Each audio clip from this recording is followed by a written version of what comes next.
8 horas e 54 minutos em Campos, de volta com o Folha no Ar, primeira edição. Hoje recebendo aqui o laureado e aplaudido professor José Luiz Viana, né, Luiz? Muitos comentários aí na nossa página no Face, agradecendo e parabenizando ao professor pelas colocações e pela pessoa que é o sociólogo e professor José Luiz Viana. Luiz, voltamos com você nesse último bloco do programa.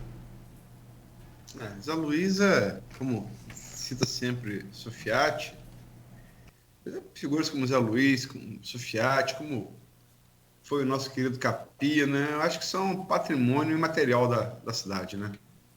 E eu não sou de... Quem me conhece sabe, muito pelo contrário, eu não sou de rasgar cedo. Eu sou, às vezes, até... Talvez tenho um defeito de ser, talvez, sincero e duro demais às vezes. Mas a Luiz é um patrimônio de Campos. Falo isso como jornalista, como projeto de intelectual e como cidadão. Zé Luiz é um patrimônio de Campos. Mas vamos gastar um pouco esse patrimônio. Como é que você está vendo aí, em rápidas letras, estamos no final do tempo do programa, a eleição municipal para o executivo? Duas perguntas objetivas. Primeiro, se você acha que vai ter segundo turno, como a maioria acha que sim. E se sim, se você enxerga essa possibilidade do segundo turno, quem você acha que estaria, dos nossos 12 candidatos, quem você acha que estaria, quais seriam os dois que estariam nele? Bem, antes só citar aqui en passant, agradecer aí a manifestação do Jefferson, Guilherme, Sileno, Ricardo, Carlão, Adriana, Renato Gonçalves, pessoas queridas que eu admiro, Dona Doêmia, minha líder lá do 5º Distrito, dos injustiçados do 5º Distrito, e o Guilherme, que também é um jovem economista que está se tornando uma referência aqui na região. São gerações que se sucedem aí de referência. Olha, Aloysio, de novo, como eu falei, está meio difícil prever. São 11 candidatos e alguma coisa já aconteceu, inclusive, nos últimos meses, eu diria, no primeiro ano do governo Bolsonaro, que ninguém esperava, é o encolhimento do PSL, né? Eu olhei nos candidatos e o PSL não tem candidato em campo, né? E eu estou até te perguntando, né? Como é que está o PSL em campo? Não, Zé, então, está certo, eu falei 12, na verdade são 11 candidatos. Obrigado aí pela correção. E o PSL, um motivo pelo qual passou de uma dúzia inteira para 11 é que o PSL compôs com Caio Viana, né? Isso. Chegou a lançar no dia 15 a convenção Coronel Fabiano, ex-comandante da BPM. Isso. Depois anunciou a composição com Caio, depois ele sai e entra a sargento bombeira dos bombeiros militares e odontóloga a Gilmara. Entrou como vice de Caio, então o PSL está coligado com Caio Viana. Isso. Então, veja bem, no cenário nacional há um certo encurtamento do PSL, que foi o partido de sustentação do Bolsonaro, à medida que o Bolsonaro rompeu, entre aspas, com o partido, né, porque é um rompimento formal, pelo menos. Mas o que eu quero dizer é o seguinte, veja bem, 11 candidatos, eu acho que isso torna a conjuntura imprevisível. O que eu acho assim que ainda não podemos ver assim, o que vai dar o tom dessa eleição? O que vai pegar para o eleitorado? O que o eleitorado hoje tem?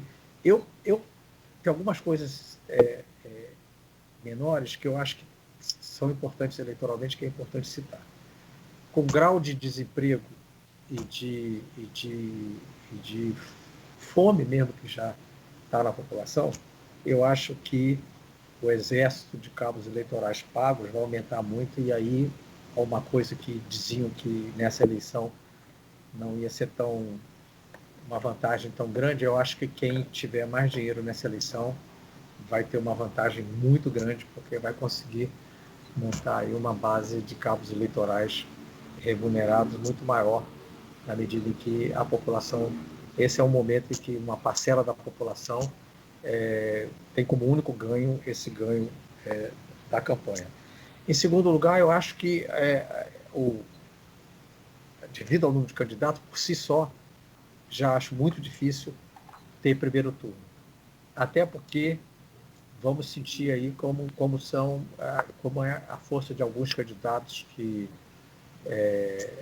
são aparentemente desconhecidos, mas nós tivemos na última eleição o fenômeno dos candidatos desconhecidos que souberam surfar nos sentimentos do eleitorado, e como eu falei que esse sentimento do eleitorado ainda não está claro, está tudo muito recente, é tudo muito intenso, tudo muda muito rápido, o que é ruim se agrava muito rápido, e as coisas que são melhores não estão muito claras. Então, quem souber captar esse sentimento do eleitorado, montar essa base que o dinheiro permite, vai poder surpreender, saindo fora dos candidatos mais conhecidos, né, como os dois aí que pertencem a dinastias eleitorais, político-eleitorais em Campos, né, que é o Caio e o Vladimir.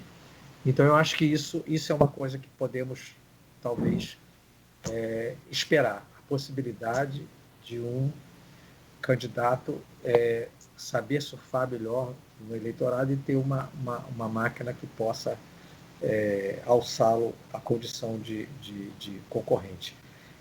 Por outro lado, não sabemos também ainda o que os eleitores do clã Garotinho e do clã Viana aí, do Arnaldo, qual é a disposição que eles têm de resgatar a fidelidade, porque eu acho que o atual prefeito está extremamente desgastado. Eu acho que ele não tem chances eleitorais, isso não sentindo no cotidiano. Foram 4 anos de desgaste e que dificilmente ele vai sobreviver a esse desgaste. Então, isso aí, de antemão, eu já coloco tranquilamente que o atual prefeito não vejo condições dele se reeleger. Não sei qual é a capacidade que ele vai ter de chegar ao final do primeiro turno com alguma força. Então, ele, pela máquina municipal e por não ter ainda mostrado o que ele vai apresentar na campanha, então ele é uma incógnita que parte de uma situação muito desfavorável, mas não sabemos como ele pode chegar no primeiro turno. Os dois, o Caio e o Vladimir, não sabemos como que a herança, o legado de eleitores de dois clãs muito fortes, né, como é que eles vão se comportar e como é que novos eleitores vão ver o retorno a possibilidade de retorno de um desses dois clãs, porque eles têm elementos positivos e têm algum desgaste, né? No plano pessoal, a gente sabe que o Arnaldo conta com um grande prestígio ainda, uma herança de grande prestígio, enquanto a gente tem, do outro lado, algum desgaste do casal Garotinho, individualmente. Mas no Vladimir, um candidato que apresenta elementos próprios de ter capacidade de se colocar bem na eleição. Inclusive, ele foi o que liderou o conjunto de deputados que conseguiram um pacto em torno de uma emenda que viabilizasse o final término dos prédios da UF. O Caio, eu acho que não teve oportunidade de demonstrar muito ainda como ele pode se conduzir em cargo político, né? Os partidos mais à esquerda, né? No caso, por exemplo, o PDT, que seria, né, um partido de centro-esquerda pelos comportamentos nas últimas eleições nacionais, aí eu estou pegando a projeção nacional, ele, no município, as alianças, tentou o PSL primeiro, né?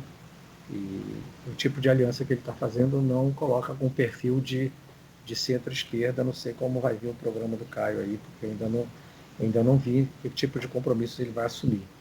Você tem o PCdoB com o Roberto Henrique, que no pouco tempo de mandato, eu acho que foi um bom prefeito de curto mandato. Eu tenho respeito por Roberto Henrique. Você tem a esquerda, a dita esquerda mais nítida e mais clara, que o PCdoB também, que é o PT e o PSOL.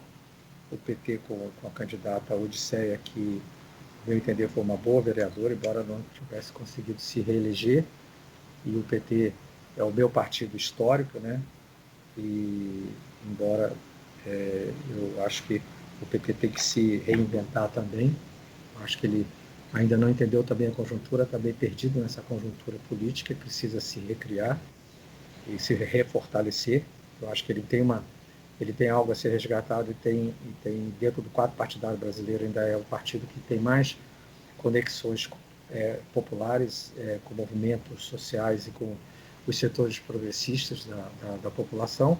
E temos o PSOL, que é um partido que ainda não conseguiu se firmar nacionalmente, mas que se coloca como um partido muito fiel e autêntico em relação às suas convicções e que talvez seja o que tem um elo mais profundo com os novos movimentos sociais, com os chamados coletivos, né? Então, eu digo que o PSOL é o mais identificado com a questão racial, com a questão de gênero, com a questão LGBTX, com esse tipo de questão, né? Mas tão fracionados, né? Então eu acho que essa esquerda aí subdividida entre o PSOL e o P, né? PSOL, PT e PCdoB, isso enfraquece as possibilidades de chegarem a um primeiro turno, mas vamos ver também como eu não sei como é que a população vê a esquerda hoje aqui em Campos. Campos é conservador, sempre foi, né? O PT, por exemplo, teve dificuldades imensas de ter vereador. Ele teve com o Ivete Marins, depois ficou longo tempo sem ter, depois foi no Carlos Rangel, depois ficou longo tempo sem ter, teve o Renatinho, teve Odisseia. Então o PT é intermitente, né, aqui em Campos. Marcão, perdão, Marcão, né? Mas ele atravessa legislaturas em sequência sem ter. Então o eleitorado de Campos é absolutamente conservador, sempre foi, não me surpreende, sempre foi. É um dos redutos, eu acho, do conservadorismo brasileiro. E o eleitorado aqui eu não sei como vai ver. Eu acho que, por exemplo, o governo Bolsonaro está sendo desgastado em todas as esferas públicas e, no entanto, o seu elo com a população mais pobre, seja os clientes da transferência de renda agora na crise da pandemia, seja os evangélicos e outros segmentos, ele fincou raízes muito, muito sólidas e tem uma capilaridade grande. Então, o que vai influenciar o eleitor aqui em Campos e no Brasil todo vai ser muito essas vertentes no qual o governo Bolsonaro se firmou. A vertente evangélica, a vertente dos mais pobres que foram beneficiários aí desse programa emergencial de renda, de transferência de renda, né? Enfim, segmentos mais conservadores, segmentos mais preconceituosos do ponto de vista moral, mais negacionistas, né? Então eu acho que com esse quadro que eu pintei, eu concluo que está imprevisível o primeiro turno, que eu acho que não dá para também, assim, se pegar os que vêm de uma densidade eleitoral, de um legado de densidade eleitoral maior, que seria o Caio e o Vladimir, eu acho que eles estão sujeitos a esses fenômenos novos que estão presidindo a eleição desse ano. Então, eu acho que também os dois podem ter surpresas negativas com relação a certa largada, né? Eles largam em situação favorável, mas não quer dizer, vai depender se eles souberem sintonizar o eleitorado. Zé, são 9h08. Passamos do horário, perdão. Do horário. Não. Que isso? Por mim, acho que o Cláudio, pelo ouvinte também, ficaria aqui o dia inteiro. Ouvir você é sempre um prazer e um aprendizado. Mas é porque realmente precisamos, né? Senão eu e o Cláudio tomamos um puxão de orelha. Rapaz, e o pior é você tomar um puxão de orelha do irmão mais novo. Isso é porque tá certo, entendeu? Então, eu me submeto aí a essa hierarquia Tá certo. Sim, que tem que existir realmente, né? Mas foi um prazer imenso, né? Acho que o programa se tem muitos erros, tem uma falha que foi chamado já depois de um ano do programa, acho que você deveria ter visto que antes, mas a gente já tentou, né? Antes e houve problema de agenda, mas fica já aí convidado para voltar, sobretudo depois que a eleição estiver definida. A gente semana que vem abre com as rodadas das entrevistas com os candidatos, que vão fazer a primeira rodada, depois a segunda. Mas concluído esse processo, e antes da posse do prefeito eleito nas urnas de novembro, que vai ser 1º de janeiro, a gente marca outro aqui para falar sobre expectativas do novo governo e, sobretudo, sobre esse pacto ao qual você se referiu para superar a crise financeira, que tem aí como grande porta-voz, sempre bate muito nessa tecla, o professor Raul Palácio, reitor da UENF. Zé, muito obrigado pela sua presença. Eu que agradeço o convite. Eu que agradeço o convite, foi muito bom. Agradeço. Espero que a gente possa se encontrar novamente. Vai ser um prazer. Cláudio, o programa de amanhã eu tinha marcado com uma pessoa que teve que viajar. Eu vou ver uma substituição. Eu só vi no WhatsApp hoje de manhã, quando acordei. E comunico devidamente no correr do dia aí, tá bom? Claro. Não, tá ótimo, perfeito. Professor, nosso agradecimento, eu digo nosso em meu nome, em nome da equipe toda e dos ouvintes também. Faço coro aqui com aqueles que participaram. Foi um grande prazer recebê-lo. Concordo com a Aloysio, né? Já poderia ter vindo até mais de uma vez, não só antes, mais de uma vez, mas com certeza foi excelente a edição de hoje. Espero que a gente junte as demais aí para somar naquilo que a gente se propõe, que é levar conhecimento do que está acontecendo de fato na nossa cidade e fazer a ficha cair das pessoas. Grande abraço, um bom dia. Também as pessoas que acompanharam aqui, amigos e pessoas que eu admiro também, tenho o maior respeito, que estiveram aqui com a gente. Naipe de ouvintes hoje também espetacular, não diferente dos demais. Aloysio, um abraço, bom dia e vai tomar Obrigado, Zé. Obrigado aí pelo aprendizado aí. Muito bom. Vai tomar o Zé também, né? Vai tomar seu suco Del Valle hoje. Aproveita. Rapaz, um amigo meu me deu.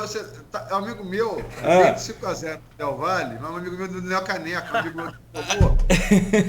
E hoje eu estava aposentado, mas hoje eu voltei de volta. 4-0, a gente quase devolveu. É o meu Flamengo aí. E soube que poderia ter sido de 5 também, que faltou... 5, 6. Ou isso. É isso aí. Então tá bom. Um abraço para vocês, bom dia. Tchau. Tchau. Um abraço. São 9h11. Fechamos aqui o Folha no Ar, primeira edição, que volta amanhã às 7h com oferecimento dos laboratórios Plínio Bacelar e Clínica Proteus.